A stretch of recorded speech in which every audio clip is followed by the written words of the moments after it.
আজকে আমি কথা বলবো হরগোবিন্দপুর ইউথ কন্যার ক্লাবের দিক থেকে। এটা একটা ক্লাব না, এটা একটা টিম, এটা একটা পরিবার যে সব সময় মানুষের পাশে, সমাজের পাশে বা গরিব মানুষদের পাশে দাঁড়াবার চেষ্টা করে এই ক্লাবের যুবকরা। আসুন আজকে আমরা সবাই মিলে একটা নতুন সমাজ গড়ে তুলি, যেখানে কোনো মানুষ বিপদের সময় নিজেকে একা মনে না করে। আমাদের সমাজের যেগুলো ছোট বড় দাদা ভাইরা আছে, যদি কোনো রকমের সমস্যা বা অসুবিধায় পড়ে, তাহলে আমাদের ক্লাবের যেগুলো মেম্বার আছে তাদের সঙ্গে একটুখানি যোগাযোগ করো এবং আমরা চেষ্টা করব তার পাশে দাঁড়াবার, যেন কোনো রকমের আমরা হেল্প করতে পারি তাকে।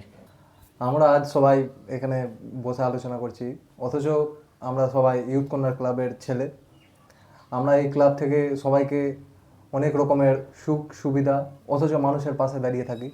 অথচ এই ক্লাবের অনেক ভালো পরিবেশ আছে, অথচ ভালো রাখার আরও চেষ্টা করব।